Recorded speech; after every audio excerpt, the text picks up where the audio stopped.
The number was sitting on the screen before the sun came up. $100 million. Not projected, not imagined, not written on a whiteboard as a motivational target.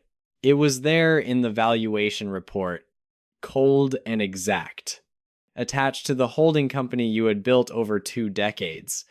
6 operating businesses, regional contracts, recurring revenue, managers in place, diversified cash flow, private buyers circling quietly. The machine was now worth 9 figures. You stared at it for a moment, then the coffee machine clicked. That was the strange part. Nothing else happened. The house did not change. The floor did not rise beneath your feet. The dog was still waiting to be let out. The kitchen was still half dark. The world did not bow because your net worth had crossed a line most people would never touch. You had imagined this number before. Not clearly. Maybe. But in the hard years, when you were tired, broke, and quietly angry, you had imagined some future point where money would stop breathing on your neck. You imagined a day when the pressure would end, when bills would no longer hunt you, when no employer could buy your obedience with a paycheck. Now that day had arrived, and it was silent. You closed the laptop, poured your coffee, and stood there with a secret too large to speak out loud. Nobody knew. Not your neighbors. Not the other parents at school. Not the man at the coffee shop who still assumed you were just a local business owner. Not the old friends who thought you had done well, but not that well. Outside, a small circle of accountants, lawyers, managers, and bankers. The number did not exist. That was exactly how you wanted it. The world loves visible wealth because visible wealth is easy to understand. A mansion can be photographed. A car can be heard. A watch can be recognized. A private jet can be posted.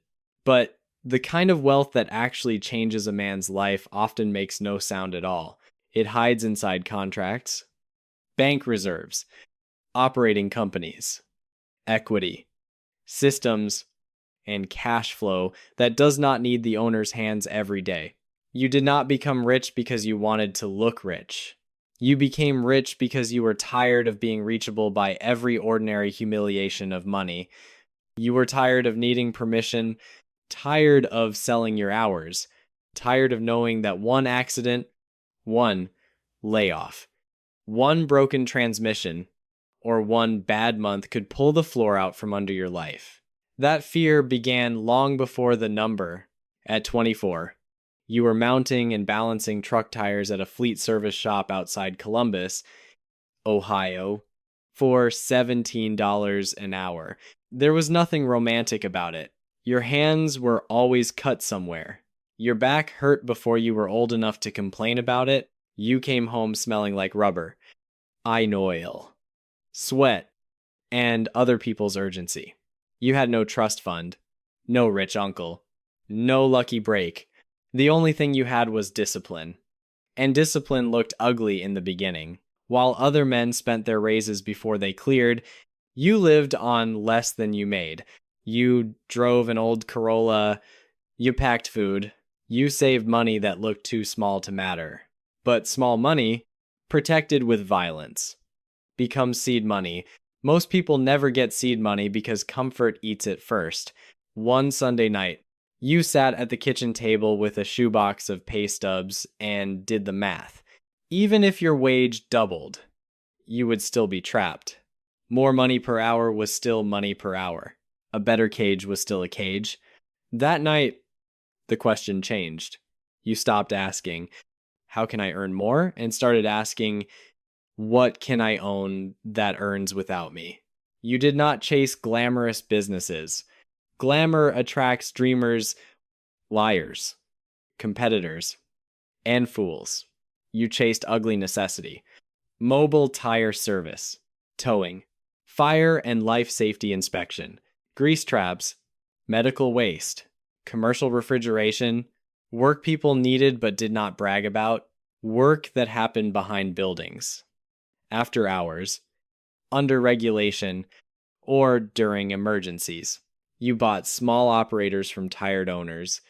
a service van and a customer list, a one-truck towing business, a fire inspection route with legally required recurring service, a grease trap company serving restaurants, a medical waste hauler serving clinics and dental offices, a refrigeration company that answered emergency calls when coolers failed and inventory was dying by the hour. None of it looked beautiful. That was the beauty. These businesses did not depend on trends. They depended on pain, compliance, inconvenience, and necessity. Trucks got flat tires. Cars broke down. Restaurants had grease traps. Buildings needed inspections. Clinics produced regulated waste. Grocery stores needed refrigeration. The work was boring, but the demand returned. You bought cash flow, improved systems, hired managers, and used the profits to buy the next quiet machine. Then came the storm. In March 2020, restaurants closed. Inspections slowed. Towing weakened. And managers called with fear in their voices. But for years you had kept cash. Real cash. A war chest large enough to survive when other operators discovered that confidence is not liquidity. Your accountant had once called that cash inefficient. During the storm, it became command. You did not panic. You did not lay off everyone. You protected the divisions that held strong, especially refrigeration and medical waste. Then you bought weakened competitors from owners who had built their companies too thin. The same crisis that nearly destroyed other people became a discount table for you. That was the difference between owning assets and merely appearing successful. A man you once worked with, Ryan, learned that difference the hard way. For years, he looked like the winner. Better title, better house, better cars, better vacations. His salary climbed, and so did his lifestyle. But every raise became a new obligation. When his paycheck stopped, the image collapsed. The mortgage did not care about his resume. The car payments did not care about his degree. The credit card interest did not care how smart he was. Same storm, same starting line, 20 years earlier. For him, it became survival. For you, it became acquisition. By 46, the machine was complete enough that the market finally saw what you had built. Individually, the businesses were valuable. Together, under one holding company, they were worth far more. Diversified cash flow, recurring contracts, professional managers, regional scale. Buyers do not pay the same multiple for a scattered job as they do for a platform. That was how the number reached 100 million. And yet, your life, from the outside, barely changed. You still drove a paid-off truck, not to pretend you were humble, not because you were trying to make a point. You drove it because it worked. It started in the morning. It carried what needed to be carried. It did not ask for attention. One of the quiet pleasures of wealth is that objects no longer have to argue on your behalf. Poor men often buy symbols because they need the world to believe something about them. Free men buy tools. Your house was comfortable, not theatrical. No absurd gate. No imported stone chosen for guests to calculate. No rooms built for people you did not like. The kitchen was useful. The office was quiet. The bedroom let you sleep without panic. That was enough. You no longer confused size with peace. Your clothes did not announce you. Your watch did not beg to be noticed. Your vacations did not need to become evidence. You had seen too many men win money and still remain slaves to the eyes of strangers.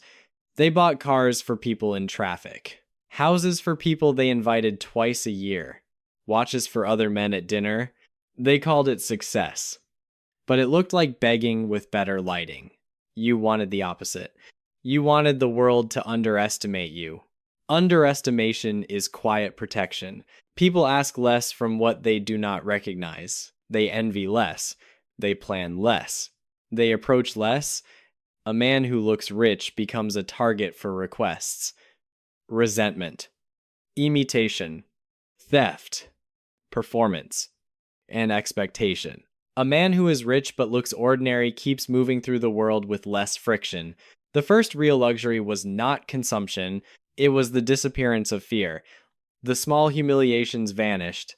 A bill no longer tightened your chest. A broken appliance no longer felt like an attack. A strange noise from a vehicle no longer became a crisis. The first of the month lost its teeth. Taxes, payroll, insurance, repairs, and emergencies still existed, but they no longer made you feel hunted.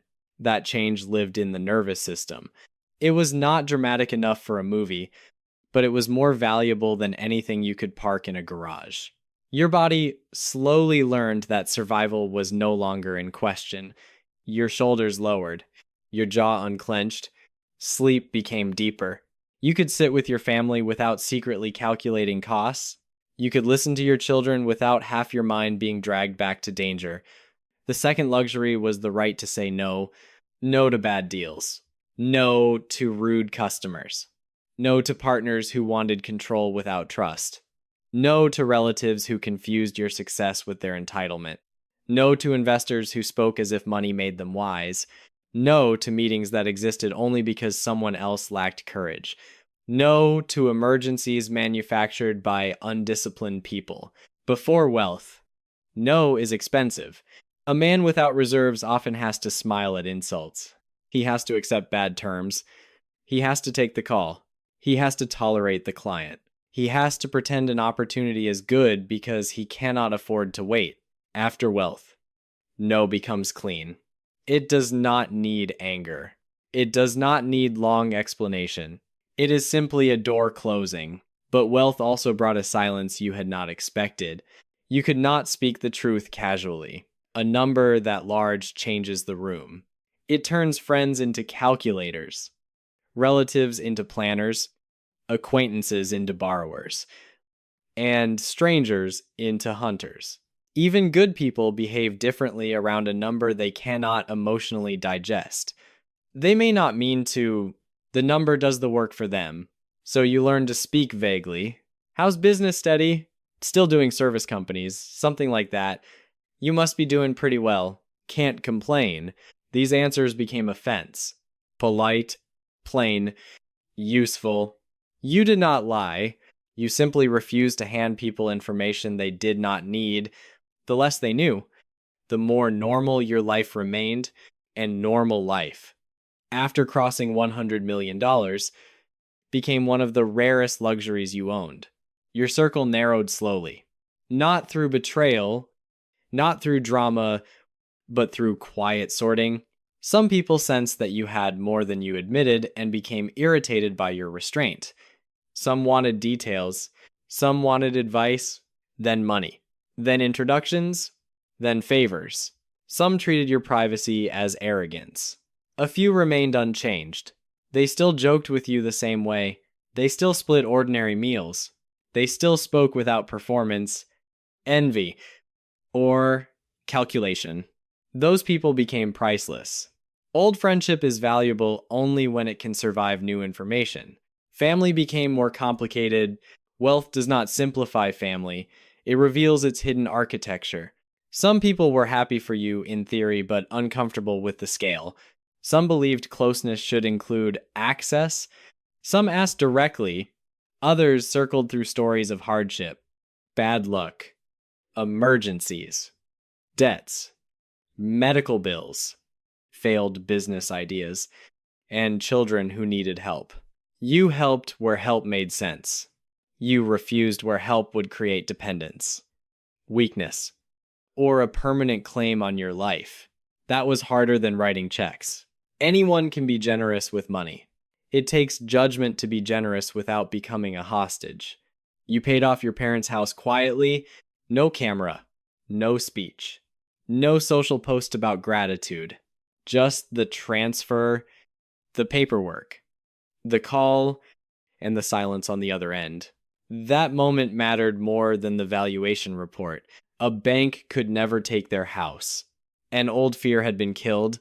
Some forms of wealth do not look like luxury. They look like removing a burden from someone who carried it too long. You became careful with your children. This was one of the hardest parts. You wanted to protect them from the fear that shaped you, but not from the friction that strengthened you. You knew unearned ease can become poison. A child given comfort without responsibility can grow up surrounded by advantages and still become weak. So you did not raise them inside the full truth of the number. They knew the family was secure. They knew you owned businesses, but they did not need to believe money was magic. They did not need to become soft inside a life they had not built. You gave them chores, limits, consequences, ordinary expectations. You showed them the businesses not as monuments to your success, but as living organisms, payroll, trucks, customers, complaints, regulations, repairs, managers, risks, and schedules. Let them see a warehouse before they see a trust document. Let them understand work before they understand inheritance. You wanted them to inherit assets. But more importantly, judgment. Without judgment, inheritance is just delayed destruction. As time passed, your relationship with work changed. In the beginning, work was escape. Every deal was another wall between your family and dependents. Every retained dollar was ammunition. Every acquisition pushed the old fear farther away. But after the wall was built, the old instinct did not vanish. You still saw business everywhere. A pest control truck at a red light, a uniform company behind a restaurant, a dental clinic with a waste container near the side entrance, a refrigeration van parked outside a grocery store. Your mind kept mapping margins, route, contracts, emergency demand, customer retention, replacement cycles, and fragmented ownership. The world had become a field of cash flows. That vision made you rich. It also made rest difficult. This was the private cost. Nobody warned you about the machine that frees you can become your identity. When you are poor, ambition feels pure because the alternative is humiliation. When you are building, motion feels moral. You are not greedy, you are escaping. You are not obsessed, you are protecting your future. But once you have enough, the old explanations expire. At $100 million, the question is no longer, can I afford this? The question becomes, what is still worth my life? That question changed everything. You began subtracting fewer meetings, fewer calls, fewer deals pursued only because they were available, fewer people with access to your direct attention, fewer explanations, fewer obligations that did not match the life you wanted. In the accumulation phase, addition had been power more accounts, more trucks, more contracts, more routes, more managers, more locations. In the freedom phase, subtraction became power. Every unnecessary thing has a maintenance cost. Every public signal demands defense. Every extra relationship creates exposure. Every possession asks to be managed. Quiet wealth is not just having more, it is needing less. Your best days became almost invisible. Coffee before sunrise. A slow drive to school with your child. A walk without checking your phone. Lunch with your wife on a weekday, not squeezed between fires, but chosen freely. Reading at 2 in the afternoon because no one owned that hour except you. Sitting with your father on the porch, knowing his home was safe. Ignoring market noise because your life was not leveraged to panic. Letting a manager handle a problem without rushing in to prove you still mattered. None of this photographed well. That was how you knew it was real. The world kept offering louder versions of success. Join this club. Attend this event. Speak on this panel. Invest with these people. Buy the beach house. Buy the plane. Put your name on the building. Become visible. Become known. Become a character others can describe. You decline most of it. Recognition looks free from a distance, but it sends invoices later. It costs privacy at a mansion, safety, flexibility, and peace. Once people know exactly what you have, They begin creating stories about what you owe. You had spent half your life buying your time back. You were not eager to rent it out for applause. There were moments of emptiness too. You did not deny them. Wealth solves many problems, but it does not automatically give life meaning. When you are struggling, life gives commands: work, pay, repair, endure, repeat. When you are free, the commands disappear. No one tells you what the day must mean. That freedom is beautiful, but it can also feel like standing in a field after the war, unsure what to do with your hands. For a while, you miss the urgency, not the fear, but the clarity. In the early years, everything mattered because everything was fragile. Now, many things could go wrong, and you would still be fine. That safety was the goal. Yet it softened the edge of daily life. You had to build a new structure, one not based on panic. Health, family, stewardship, selective work, quiet generosity, time outdoors, reading, thinking, teaching, protecting the machine without being consumed by it. You learned that peace must be practiced, not merely purchased.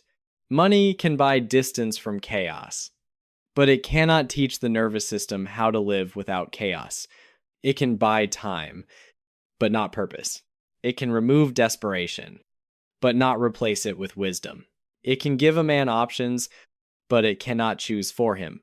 That is why some rich men become grotesque. Once their financial problems disappear, their inner poverty finally has room to speak. They buy attention because they never built identity. They chase pleasure because they never found meaning.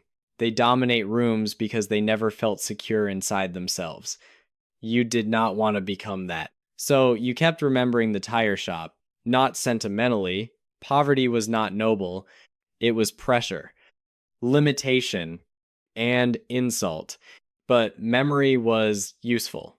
You remembered the heat, the aching hands, the old Corolla, the kitchen table math, the first van, the first route, the first customer who paid on time, the first month the business made more than your wage. Those memories kept the number from becoming poison. You also remembered Ryan. He was not a villain. He was a warning.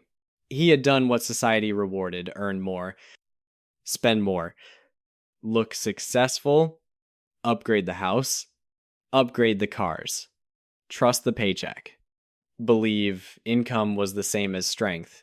In calm weather, his life looked better than yours. In the storm, the truth appeared. A high salary can still be fragile. A beautiful lifestyle can still be a trap. A man can earn millions and remain dependent if everything he owns costs him money. That lesson stayed with you. At $100 million, you finally understood the real scoreboard. It was not net worth. It was control. Could you wake up when you wanted? Could you refuse what insulted your peace? Could your family survive without your daily labor? Could your assets endure a storm? Could you help people without needing applause? Could you stay yourself when the world gave you permission to become ridiculous? That was the deeper wealth. The number was only proof that the machine worked. Your real wealth was the quiet morning, the clean no, the silent reserve, the absence of panic, the paid-off house your parents lived in, the ordinary truck in the driveway, the children who did not yet understand how protected they were, the friends who still treated you the same, the businesses running without demanding your constant presence, the ability to walk away from any room that required performance. You crossed $100 million, and almost nobody noticed. That was not a failure of recognition.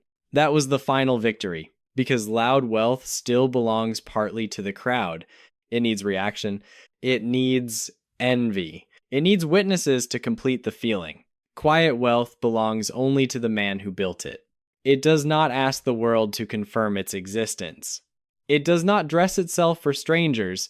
It does not beg to be photographed.